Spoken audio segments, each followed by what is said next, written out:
In everyday life, we encourage each other with the thought that practice makes perfect, not because we are trying to make true masters, but simply because we want to get better. The 10,000-hour rule in some ways supports this common sense, in that it shows that even the most talented need to work at it. But, says Julian Baggini, the caveats that surround the claim should also make us question just how useful the advice is. How much better we get with rehearsal depends upon our natural aptitudes, and there are some things which would take so much time to be good at, we will be better off focusing our energies elsewhere. If anything less than 10,000 hours won't even ensure we're up there with the best, then unless the price itself is rewarding, it's not much of an investment. And maybe the idea of practice itself is flawed. Maybe devoting too much time and putting too much credence in practice makes us somewhat mindless, inflexible, and unable to take in new and sometimes urgent information. Ellen Langer is a professor of psychology at Harvard University. She has spent her career exploring and developing her theory of mindful learning. In her book, The Power of Mindful Learning, she titles the first chapter, When Practice Makes Imperfect. Langer opens from a chapter with an extract from The Little Prince. When he arrived on the planet, he respectfully saluted the lamplighter. "Good morning. Why have you just put out your lamp?" "These are the instructions," replied the lamplighter. "Good morning. What are the instructions?" "The instructions are that I put out my lamp." "Good evening." And he lighted his lamp again. "But why have you just lighted it again?" "These are the instructions," replied the lamplighter. "I do not understand," said the little prince. "There is nothing left to understand," said the lamplighter. "Instructions are instructions. Good morning." And he put out his lamp. Then he mopped his forehead with a handkerchief decorated with red squares. "I follow a terrible profession. In the old days it was reasonable. I put the lamp out in the morning, and in the evening I lighted it again. I had the rest of the day for relaxation and the rest of the night for sleep." "And the instructions have not been changed since that time?" asked the little prince. "The instructions have not been changed," said the lamplighter. "That is the tragedy. From year to year, the planet has turned more rapidly, and the orders have not been changed." Day after day, the celestial lamplighter performed his well-practiced task. For him, it was like second nature. The planet, however, like the rest of the world, kept on changing. The routine stayed fixed, while the context changed. Ellen Langer says that most of us over-practice skills, and then we perform them mindlessly, not taking in changes in context, environment, or the ever-present process of change. She says that we are taught skills, be that a tennis swing, a golf putt, scales on the piano, driving a car, or writing an essay, and then we're urged to practice that skill over and over again in the same context. Our skills then get over-practiced, they become frozen in that context, and they don't get taken out into new contexts and experimented with. When we over-practice, when we think that practice will make us perfect, we lose our doubt, our curiosity, our flexibility, and our adaptability.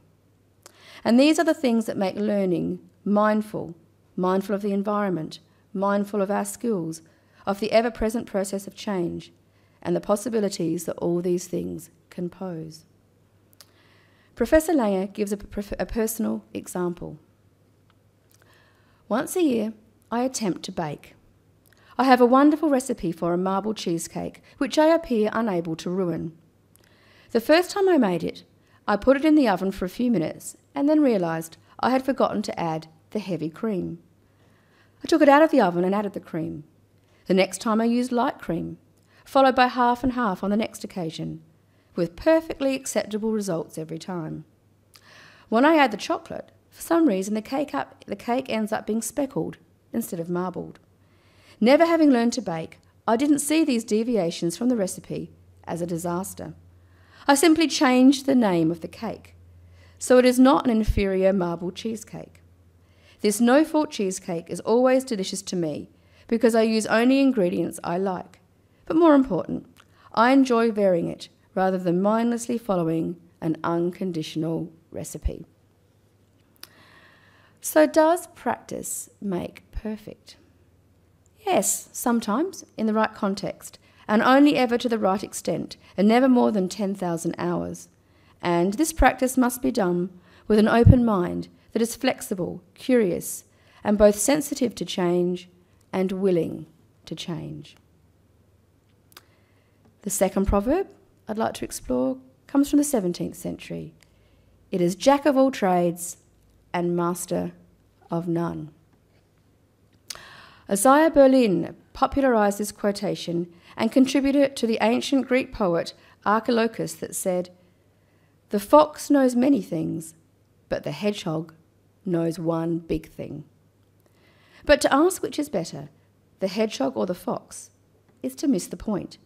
Both beasts have their strengths and weaknesses.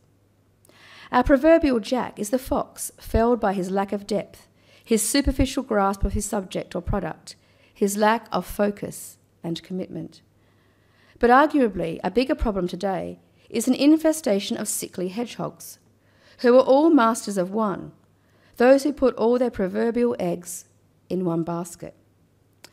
Julian Baggini suggests that academic specialisation, for example, has gone so far that two colleagues who are supposed to be experts in the same subject can have almost no knowledge in common. This does matter, he says, because creativity about ideas requires making connections, and if you work only in one small area, you'll miss them. One of the things that is so exciting and so demanding about congregationally based ministry is that it is the job of a generalist. You need to know a bit or more than a bit about lots of things, but you are not expected or should not be expected to be a specialist in any one thing. You are a pastoral care worker and counsellor, but you're not a psychiatrist or psychologist. You are a public speaker, advocate and storyteller, but you're not an actor, a politician or a professional media operator. You write, but you are not expected to be a published novelist or journalist. You do administration, but you have a church secretary and part-time administration officer for most of this.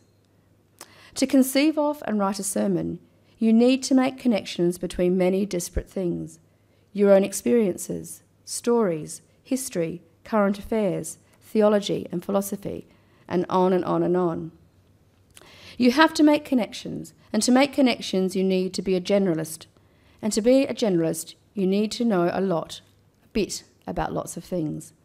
You don't have time to know about each element in depth, but the breadth needs to be there.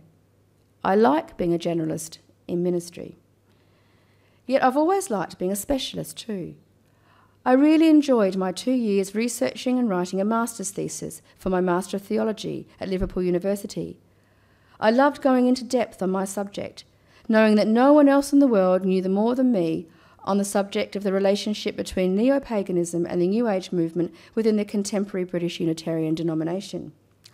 I don't know how many people want to know that, but I do know more than them. I was the expert I am still perhaps the expert in that very narrow and specialised field. And I liked that. I liked being a specialist in that place and at that time.